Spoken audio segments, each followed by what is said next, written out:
Hello and welcome to this special episode of The Defenders on Sansad TV. And as a special for the end of the year and the beginning of the new year, we have the very distinguished General B.K. Sharma with us, who is the director of the United Services Institution of India. We are sitting in the USI Library. It's the oldest military library in the country, and it is a repository of great amount of research and writings that have gone into play over the many decades.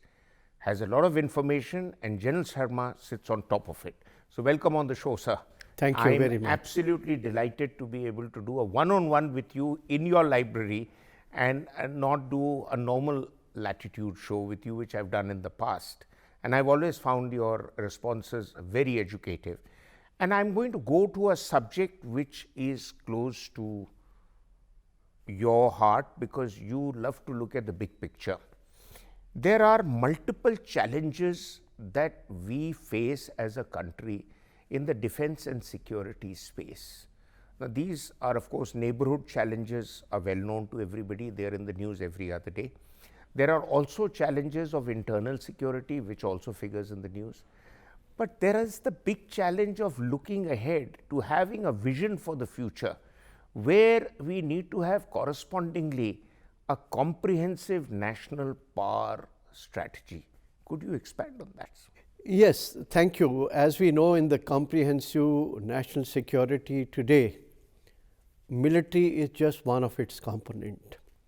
And given that the nature and character of warfare has undergone a paradigm shift, today we have all components, be it political, diplomatic, economic, military, informational, all combined together, and then there are multitude of means: state, non-state, kinetic, non-kinetic, linear, non-linear, which are seamlessly applied to achieve certain outcomes, right?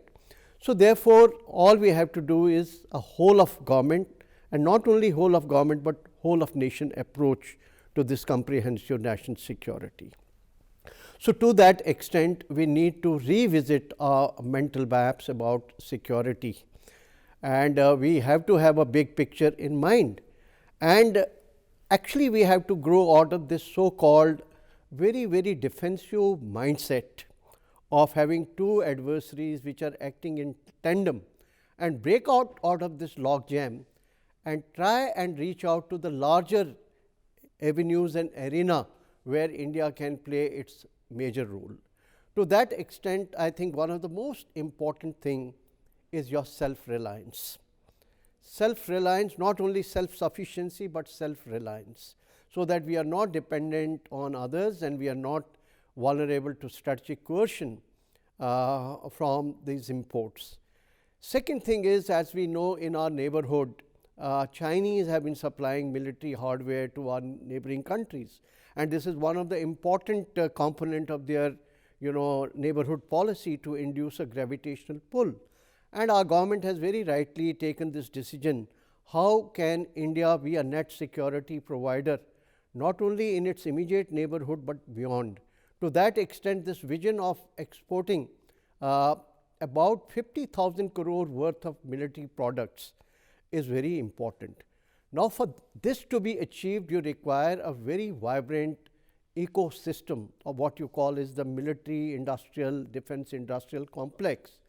How we make it together, like one is this Atmanirbhar Bharat, we are talking about it, but there are many slips between cup and the lip. So, we have to very clearly identify what are the challenges, how do we create an enabling environment, and see that this vision is able to fructify, it's able to see a daylight. To this extent, I would say lot effort has to be gone into R&D, innovation, and giving more avenue and space to startups and MCMEs, so that they are able to grow out of the shadow of these big ticket companies and able to create a niche for themselves and put the whole energy into this. Very comprehensively brought out. So, in fact, all these issues are something that we have been from time to time writing about, reading about, and these are the needs of the hour. there is a lot of talk about high tech, 5G, 6G, all those items coming into play in terms of how artificial intelligence is going to play a role. The whole nature of warfare is changing, sir. You've written in one of your wonderful articles on a vision on India's foreign policy, where you talked about multi-domain wars and grey zone conflicts that have become the new normal, and the lines between declared and undeclared wars becoming actually amorphous and compounding the security, intersecurity and internal security dilemmas. Could you expand on that? Precisely. You see, we fought these wars since 1947, and their outcomes, at least tangible outcomes, were decided in a certain time span. But what has happened with Pakistan, even if we delivered them a huge defeat in 1971, but the war with Pakistan has not stopped. In fact, the cross-border terrorism has taken a much heavier toll of India's lives and our material. And likewise, if you see what has happened since 2013 with the series of encounters that we've had with Chinese, and virtually now this recent development at Galwan which took place, they made us actually deploy nearly 2 to 3 divisions of our forces into a permanent defensive kind of a thing. But there is no fire exchange of fire or nothing, but we are at war. Now, these are the kind of wars that we should be witnessing and we should be prepared for. For example, in South China Sea, have Chinese fired a shot, but how much of territory have they appropriated? Those 7 odd islands. Likewise, many other places where they are doing this nibbling actions and grey zone actions and things like that, particularly these model villages now that we see particularly in Eastern Ralph, which are inching forward. And correlate these to what has happened very recently, say in Tawang. Now, these are grey zone actions for which we have to be prepared. If we do not revisit our entire military doctrines and military strategy and have whole of government approach and train our people and equip ourselves to deal with these contingencies, we would probably be falling short of what is expected by the environment or the need of the hour. So, you had just talked about this grey zone warfare and how this is involving all sorts of elements, from regulars to irregulars, from conventional conflicts to unconventional conflicts, and also threats that we cannot see, but the threats exist. Now, most recently, there has been another engagement with China on the McMahon line. Now, it has been said that it is these short skirmishes or conflicts that, if not handled properly and strategically, could suddenly flare up and go out of control. One American political scientist has gone on record to say 2 years ago at least, I have heard a video clip of that such a conflict between India and China could flare up and involve a better part of the world, or for want of another term, let's say, could be World War III. Now, World War III is easier said than actually implemented, because people are also saying the Russian invasion of Ukraine could be start of World War III. But I think there is a certain restraint also that having nuclear weapons builds into your strategy.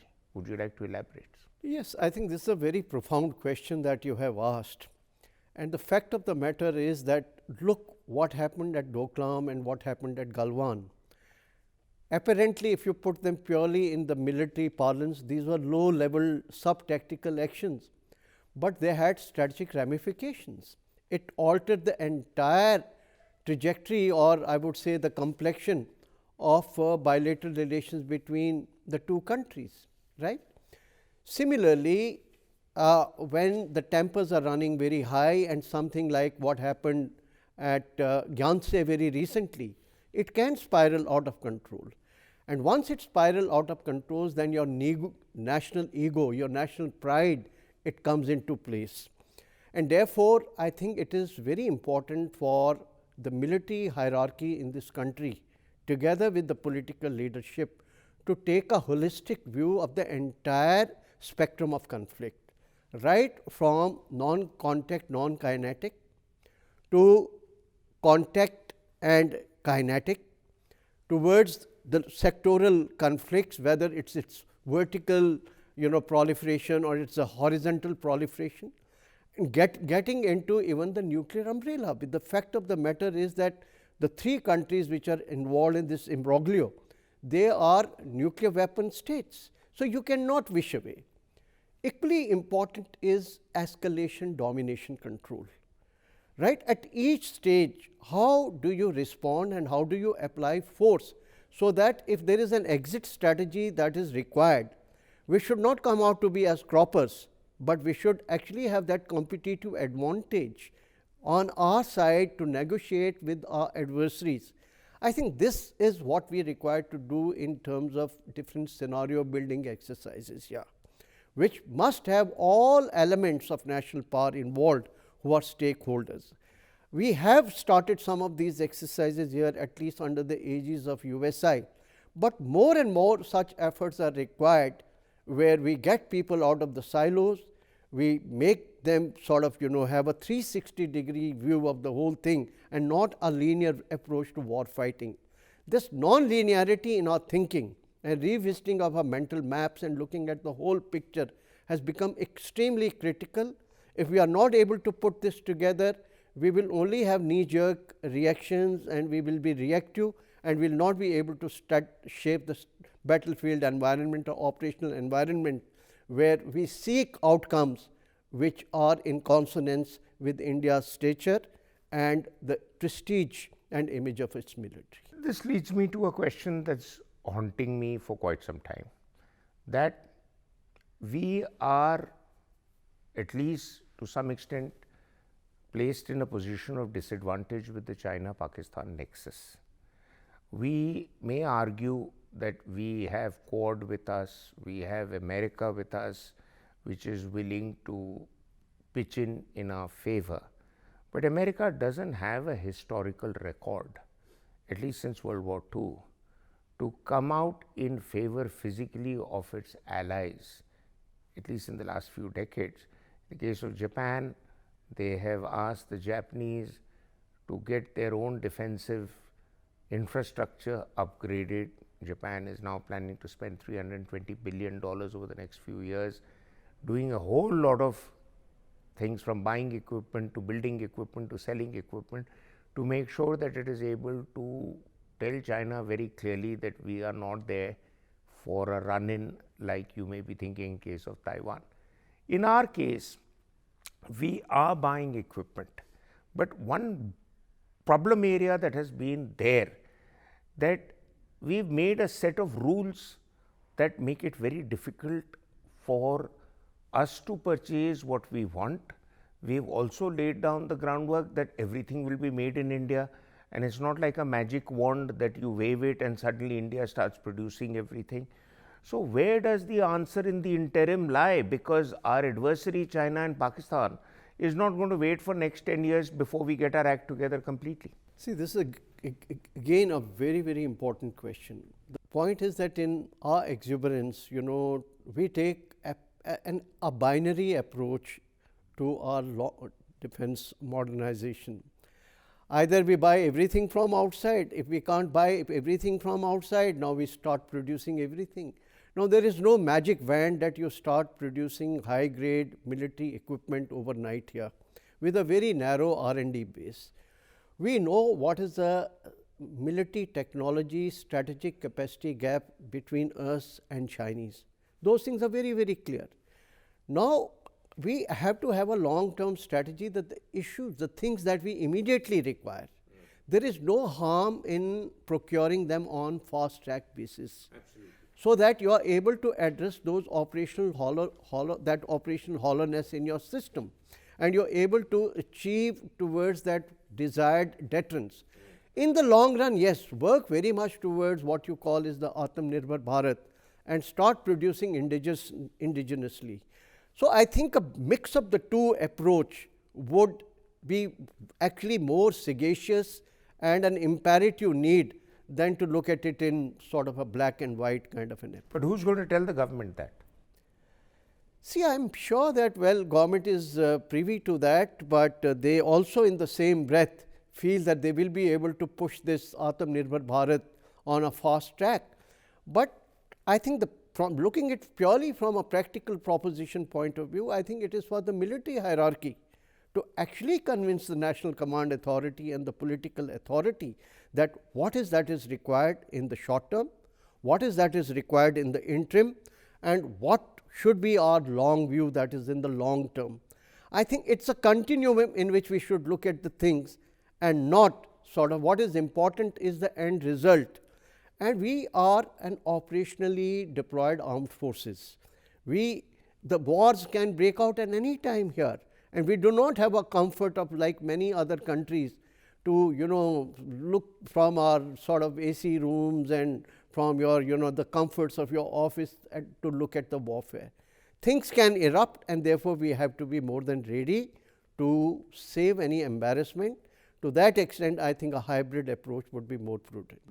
Another area where I think we need to actually, people have to be willing to stand up and be counted, is to give the government solutions that where do you go now with your wish list, since bulk of our inventory in the past was of Russian or Soviet origin, 60% or more.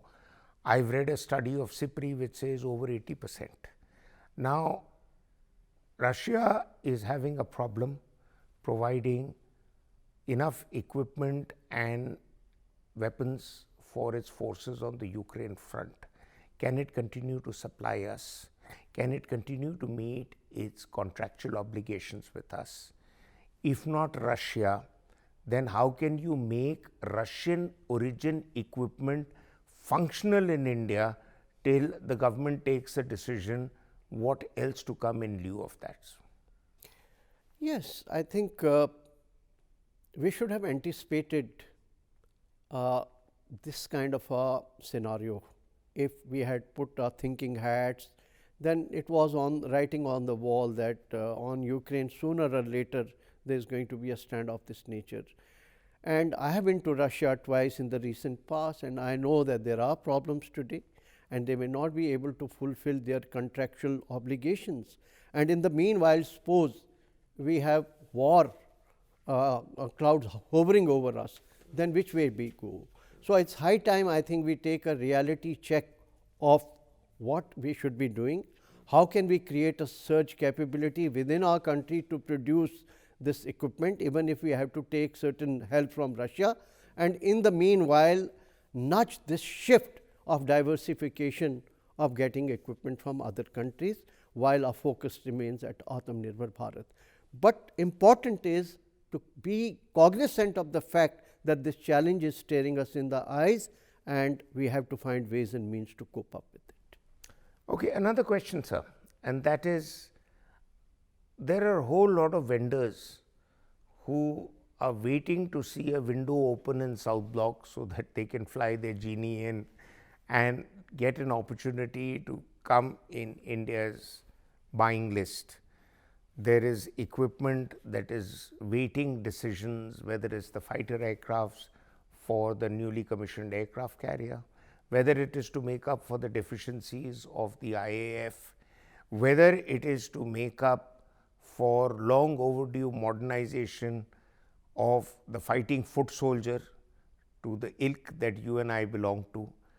All those issues, it's not that steps are not being taken. The question for me is, there is a timeline people are talking about, 2032, 2038, maybe even earlier, but there are years in between.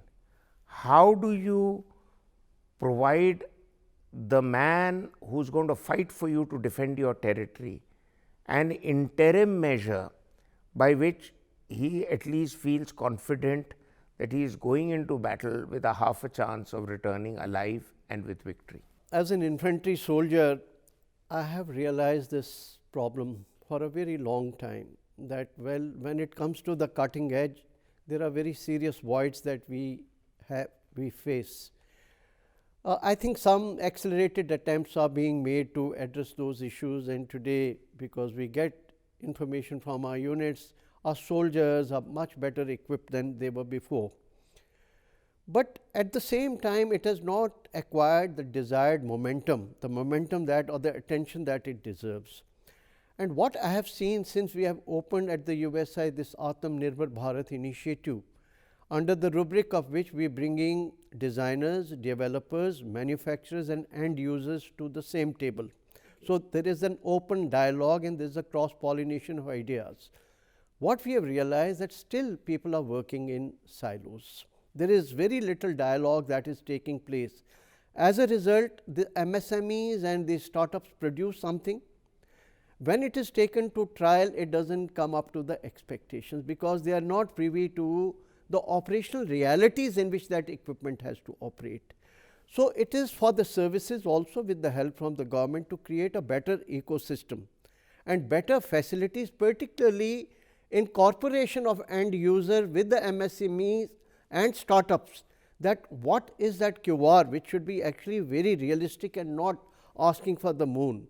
That is spelled out, and that at every stage these people need to be guided whether the product that they are producing is coming up to the expectations or not. And we need to have more and more testing facilities all over the country, rather than to wait for the ultimate or the penultimate days and see that this equipment has not come up to the expectations. So, there is a requirement for a re-look at the whole process. Also, just my last point, and you would like to probably comment on that, that any indigenous effort needs to have infusion of external technology. You can't sort of reinvent the wheel all over again. And to that extent, the entire Atmanirbhar Bharat initiative, it may be a little more to our advantage if we made it known publicly that whatever we are creating, we are also creating with our multiple defense partners. For example, the new aircraft carrier. 65% of the aircraft carrier is of stuff made in India, but 35% is still technology we got from outside. Why is there a reluctance to admit that we can't do it 100% overnight all by ourselves? See, I don't know what comes under the umbrella of secrecy and how much actually we should be sharing with the outside world, particularly on platforms like this. Many times our people are aware, but because of certain sensitivities, they may not be able to air their views publicly. But what is definitely required is a better dialogue and making the public at large and also some of these interested parties more aware about the complexities and the challenges. To that extent, things like this, now operationalization of defense corridors that we are making, large number of defense exhibitions are taking place. You have this concept of IDX, things like that. I think if they are actually put on a faster pace, and there is more of such activity that takes place, which is not only confined to Delhi or some of the metropolitan cities, but some other areas or regions of the country, probably we will be able to generate better awareness and have better interface, which will actually give us much better results in the times. And finally, of course, to get friendly media on board to educate the public with whatever else is happening, because we are completely out of time, sir, but I think the need to use media to project the views of the establishment and the achievements of the country and the establishment is essential, because when they get left out, it is sad, but many of them take the other path, which is to become critical of the initiatives of the establishment. But I am clearly grateful to you, sir, for all your brilliant insights, and I think it's a great way to start 2023 on, and we wish our viewers a very happy new year. And General Sharma of the USI has clearly educated us on what is the way forward. Thank you very much. Thank you very much, Maroof. It's always pleasure talking to you.